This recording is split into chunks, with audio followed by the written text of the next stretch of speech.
This audiobook is not just for reading, it's for feeling, learning, and growing. It also helps you improve your English listening skills while understanding the power of solitude. If you've been following along, you know this journey is deeply personal and peaceful. So take a deep breath, relax your mind, and let's continue discovering how being alone can actually make us stronger. And don't forget to like the video, subscribe to the channel, and hit the bell icon so you never miss a chapter. Let's begin part 3. Chapter 4, The Love for Solitude. Wayne W. Dyer once said, "You cannot be lonely if you like the person you're alone with." And I think that one line is enough to explain this part of the book. But since this is a self-help book, you might expect me to say more and try to convince you that being alone is a good thing. However, I won't do that. Do you know why? Because this is our main problem. We want others to convince us. We want someone to hold our hand and show us the right way. And when they leave us in the middle of the journey, we feel lost, like everything is dark and scary. But what you don't realize is that you need to walk your own path to reach your goal. Everyone has their own destination, so they can't always walk the same path with you. You'll meet some good and bad people along the way, but in the end, they will follow their own path, and you'll be left on your own. Then it's up to you. Will you stop and cry because they left you? Or will you keep walking toward your dream? In both cases, you'll be alone. But whether you choose to cry or move forward is your own decision. After grade 5, I never stayed in the same school for more than 2 years. I kept changing schools until college. I was a shy and underconfident child, so it was already hard for me to make friends. And whenever I made a good friend who could become my best friend, I had to leave and start all over again. In high school, I had a close friend who is now married. I had to leave her because I changed schools. Later, I had another close friend in grade 12, but then I had to move to another city for college. As if life was playing a trick on me, I met another best friend on the first day of college, my roommate. For 4 to 5 months, we were such good friends that even our professors noticed we were always together. For the first time, I thought I found a best friend. But then I got sick and went home for 15 days. When I came back, I had already been replaced. I no longer fit into her idea of fun, so I asked her to choose between her new friends or me. You can guess what happened next. I was alone for about 3 to 4 months. Later, I met some new people, and long story short, they became some of the most amazing people I've ever met. I found a girl gang that I still miss. They showed me that women really do support each other and need each other more than they need men. Society tricked us into believing that women are each other's biggest enemies. But believe me, a woman can do incredible things for another woman. Anyway, when college ended and I went back home, of course, we had to part ways. I was with my friends for a short time, but leaving them felt like leaving a piece of myself. At the time, I believed that distance doesn't affect true friendship. Isn't that what social media teaches us? At first, it was great. We talked and laughed about our college memories and shared updates about our lives. But after a few months, we all got busy. Even when we managed to call each other, we had less to talk about. Our lives, jobs, and priorities had changed. That's when loneliness started to hit me. And yes, I still believe that loneliness and being alone are different. But it's also true that we miss people who once felt like home. We miss their jokes, their care, their support, and we feel lonely because we know we can't go back. I realize that people come and go in everyone's life. Movies and shows trick us into believing that friendships and relationships last forever. But in real life, when people leave us, we feel betrayed and hurt. We've grown up believing that people should be there for us all the time. But that's not how life works. People are not like ambulances who show up every time you need help. They have their own problems, dreams, families, and responsibilities. I had to accept this hard truth after college when I said goodbye to my friends. At first, I felt very sad and lonely, but later I realized this is how life is going to be. This is what adulthood looks like. You must say goodbye even when you don't want to. You have to let go of people to focus on your future. I'm not saying you must choose between friendship and career, but it just happens that way. One day you wake up and wonder, where did my friends go? Some lucky people manage to keep both, But that's rare. It happens more in movies than in real life. Take the show Friends, for example. All six friends hang out all the time at a coffee shop. That doesn't happen in real life. You've got work, school, and 100 other things to do. You can't just sit and chat all day. So let's make a new belief. You cannot expect people to stay forever. Not because they're bad, but because they have their own lives. Forever is a fantasy. In today's world, it means following each other on social media, liking each other's posts, and staying in memories. If you expect more than that, you're setting yourself up for disappointment. Kill your expectations of others. Understand this truth. You are on your own now.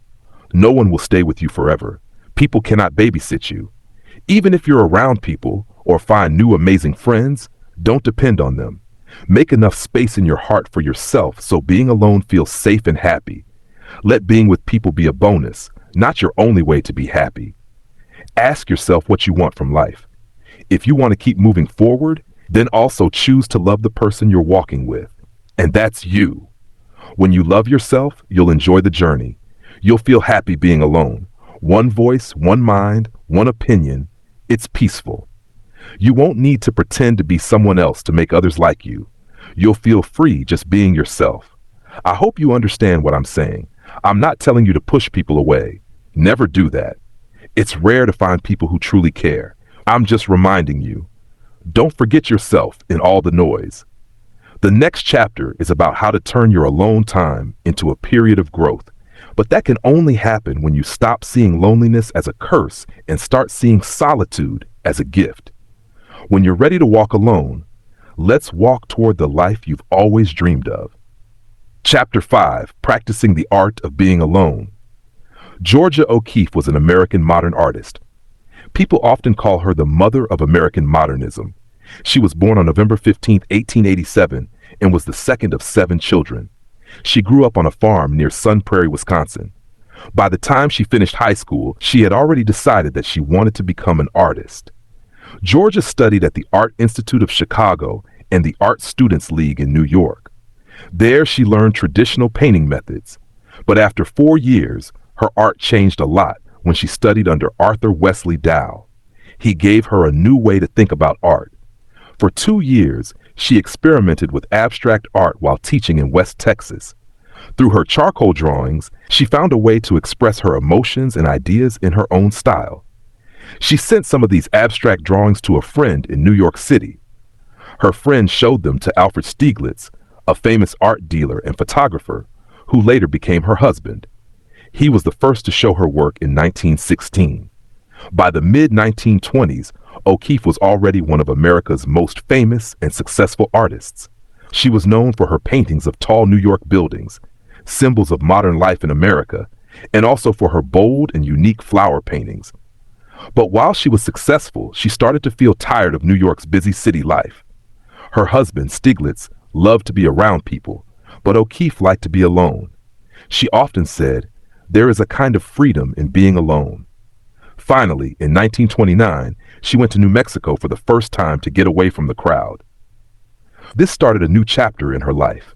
She began spending long periods in the desert, living in tents with only her art supplies. In 1934, she bought land on a ghost ranch and moved to the desert. For 4 years, she worked to fix up her ranch house and made it her peaceful home. Her simple house had a great view of the Cerro Paranal Mountains. It became her quiet place, where she lived alone and made art until her body could no longer do it.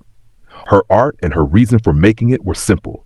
She once said, "I had to create something that showed how I felt about what I was looking at, not just copy it." O'Keeffe isn't the only artist who found inspiration in being alone. If you look at history, many great artists, fighters, and writers found their true voice when they spent time by themselves. Just like O'Keeffe, Nikola Tesla also liked to be alone. He once said, "The mind is sharper and more creative in silence and solitude." You don't need a big lab to think clearly. Real ideas come from being alone. That's when inventions are born. That's why many great things started in simple, quiet places. Another example is Vincent van Gogh, a Dutch painter who became famous after his death. He made more than 2,100 works of art, many of them while living alone. Vincent often felt lonely But instead of crying or finding fake friends, he used his art to talk about his feelings. He once said, "Even when I feel really sad, there's still peace, harmony, and music inside me." These are just some of the many artists who chose to be alone so they could block out the outside noise and focus on what was inside them. Cal Newport says that the best writers, artists, and inventors spent time without distractions to connect deeply with themselves and create real masterpieces. The sad thing is, today's generation sees being alone as something bad or shameful. But in the past, being alone was seen as a gift, time to listen to the calm world inside of us. I truly believe this is not random. Everything around us is made to target how humans work. We need other people to feel safe. That's just how we are made. Big companies, especially social media, know this. They use our need for attention to keep us stuck in a cycle of sadness and comparison. O'Keefe's life shows that being alone can help us reach our full potential. If you look around, you'll notice that people who are serious about their goals and dreams usually don't have a big group of friends. They're alone, not because they are sad, but because they are choosing to leave the noise behind. On the other hand, people who are always ready for a party or wasting time on social media are usually the ones who don't have any real goals. They often judge others because they have nothing meaningful to do. This may sound harsh, but it's true. People who are working hard on their goals or art don't feel lonely. In fact, they want to be alone so they can focus. Focus is the new luxury now. In a world full of distractions, focus is rare. If you don't believe me, ask yourself this. Why are most people addicted to their phones and social media? Everyone says they want to stop this addiction, but just a few days later, they go back to scrolling endlessly. Why is that? If you really want to quit, why can't you? If your mind is yours, why can't you focus? Because truth is, you're no longer controlling your mind. These tech companies now control your mind. It's sad and funny at the same time that people are looking up YouTube videos or reading books on how to be productive. Really? Are we that helpless now? If you really wanted to be productive, you would just sit down and work. There's no magic hack. But since most people are lazy, we all want shortcuts to improve life. You might wonder, Renuka, how is this about solitude? Let me tell you, you can't achieve anything big in life if you always follow other people's rules or look for guidance from people who don't even know you. Your best guide is you. Your heart knows what to do. Your mind can figure out how. But if you keep filling your mind with other people's voices, you'll start to think like them. You'll lose your uniqueness. You'll become just like the people you watch or listen to online. There's a famous quote that says, "You are the average of the 5 people you spend the most time with." My question is, how can you become the average of yourself if you don't spend any time with yourself? If you never hang out with your own mind, how will you know who you are? Artists like Georgia O'Keeffe understood this. They knew that to make real art, they had to be real to themselves. That's why they chose solitude. You and I may not be able to leave everything and live in Mexico, but we can still choose to spend some quiet time alone. This way we can reconnect with ourselves and enjoy the peaceful mind we all have inside. Now let's talk about how you can practice solitude and why it's important, and then how to use your alone time to grow as a person. 1. Digest, reflect, and reset. Okay, weird question, but be honest. Has it ever happened that someone gave you your favorite food and you ate more than your stomach could handle? And then you felt so full that even breathing felt hard? Now, if someone asked you to walk 10 kilometers in that condition, could you do it? Probably not. And I'm saying this from experience. Something similar happens with our brains. Eating too much can make you feel tired, lazy, or even sick. And if the food is unhealthy, it might even make you vomit or give you food poisoning. So it's clear what you eat affects how you feel. Junk food in, junk results out. So we agree that eating burgers, pizza, and fries every day won't give you a healthy body, right? Great, you understand that much. Now I hope you also understand this. You can't keep eating food for 2 hours straight. That sounds silly, but I just want to make sure you get the point. You eat, feel full, and then don't eat for the next 4 or 5 hours until you're hungry again, right? Then why do you treat your brain like a trash can? Why do you keep taking in content from social media, videos, books, like your brain can keep absorbing it for hours? Why do you expect your brain to be creative when it's so full of junk that even thinking clearly becomes hard? Just like junk food doesn't give you a fit body, taking in useless content won't make you smarter. And just like you don't eat nonstop for hours, you also shouldn't feed your brain nonstop information. It will tire out your mind. Your brain needs time to digest the information you take in. That's where conscious solitude comes in, choosing to be alone and quiet so your brain can process everything without more noise or input. There's so much information everywhere. Advice, life hacks, other people's opinions.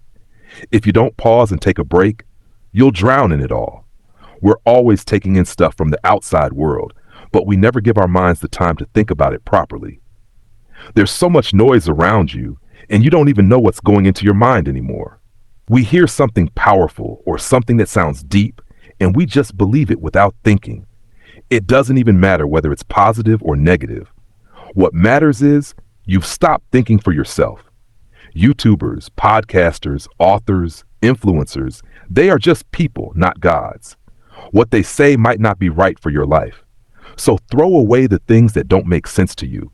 Don't just watch a video or listen to a podcast and say, "Wow, that was great."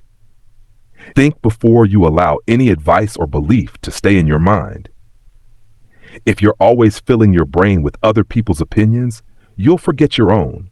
You'll just be a mix of whatever you hear from the world. But there's a whole world inside of you, a world you need to explore. Your mind has its own thoughts and opinions. You need to give it a chance to speak. But how will you hear your own mind if you never sit alone and listen? The thoughts that come to you when you're alone and disconnected are the most honest. They show what matters to you, how you think, and what you feel. Yes, sitting alone is hard, especially if you're used to laughing at silly TikTok videos or scrolling endlessly. You've trained your mind to only enjoy cheap entertainment. You've trained it to go numb while wasting hours on social media. You don't feel tired watching your phone, but you do feel tired when you try to study or do real work. Why? Because that's how everything is designed. You don't need any effort to laugh at jokes or watch trending videos. That's why it's easy. But that's also the reason your mental strength is getting weaker.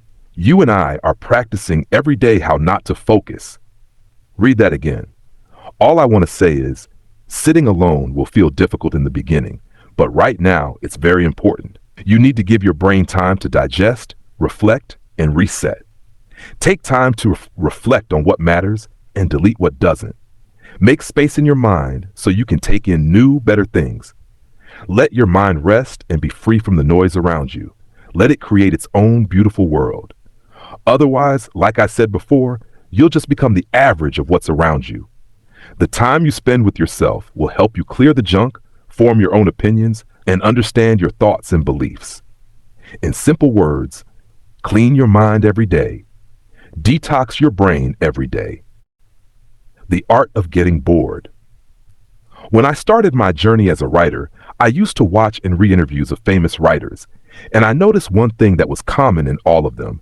They all said that the best ideas came to their mind when they were not looking for them, or when they were doing nothing at all. It's not just writers. If you ask any creative or artistic person, they will tell you the same thing.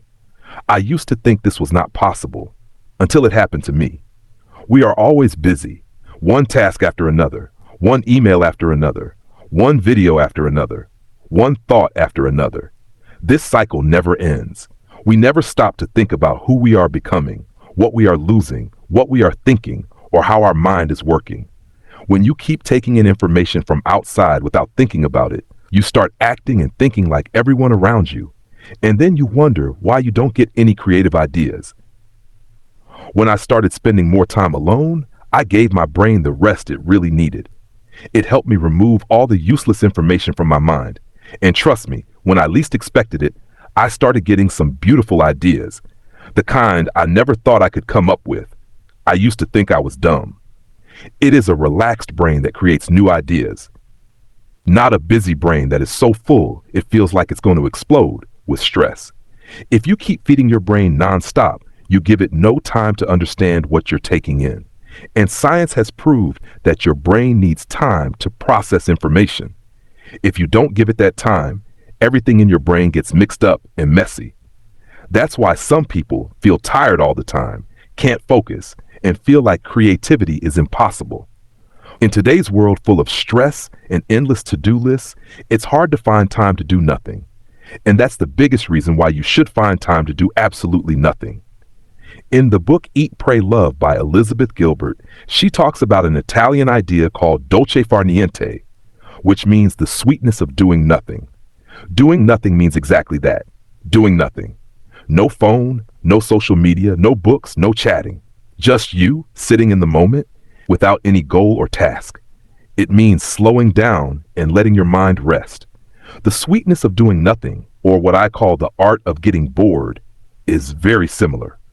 Our world gives us cheap entertainment all the time. The moment you feel bored, you open Netflix or start watching people dancing or acting silly on social media.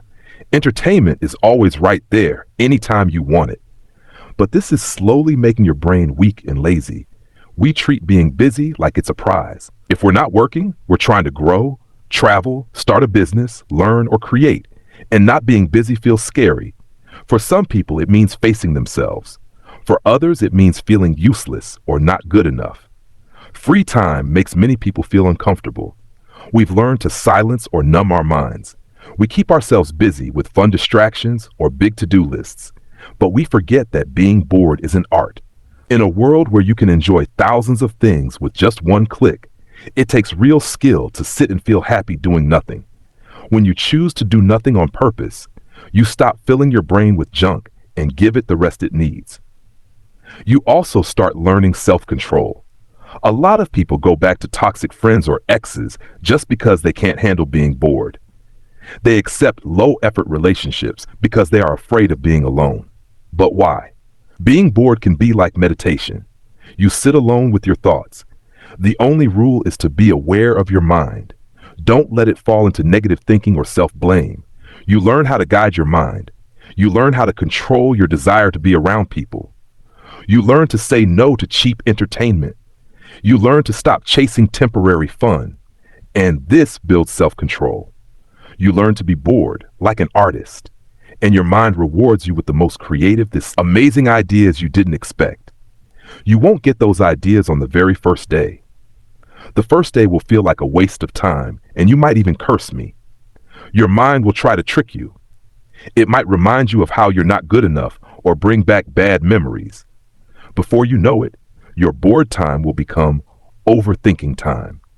But that's where you need to practice the art. As you get better at the art of being bored, your mind will begin to explore the deep world inside you, and you will learn to stay aware of where your thoughts are going. The moment you feel your mind going the wrong way, gently guide it back. Choose to think of something that brings peace. It's an art. It takes time, but it will make you more creative. It will teach you how to master your mind, control your wants, and become patient and calm, like still water. Learn to belong to yourself. This might sound a little harsh, but here's the truth about life. Nothing lasts forever. The people you love today may leave you, or you may have to leave them, or they might change. People cannot be with you all the time. We now live in a world where to achieve success, we often have to move far away from family and friends, like moving to a new city for a job or leaving home for college. Life changes. People change. Our priorities change too. And if you never learn how to be okay by yourself, you will always feel lonely whenever someone leaves you. You should keep your heart open so your loved ones can come in and make you feel cared for. You should enjoy their company, but you should also learn how to enjoy your own company. For example, one of my friends has been in a relationship for 5 years. Her life mostly revolves around her boyfriend. Recently, he had to move to another city, about a 12-hour drive away. She called me yesterday and said, "I don't know what to do without him. My life revolves around him and now I feel so empty." Here's what I told her, and I'll tell you the same. Make your life like a garden, full of different people, hobbies, and interests, so there is always someone or something to love and receive love from. Have friends you enjoy spending time with, Enjoy hobbies you're passionate about. Water your plants. Love your pets. Create beautiful things. Build relationships that make you feel excited. That way, love will be around you in every form. Learn how to feel complete with yourself without needing someone else. Where there is need, there is settling. You will settle for less. But when you feel happy with yourself, being with others won't come from loneliness or desperation. It will come from real love and true connection. You'll choose people because you want to, not because you have to. You'll pick the right people instead of waiting for someone to pick you. And if you want to learn how to feel full and proud of the life you're living, then it's time to learn how to use your alone time to grow.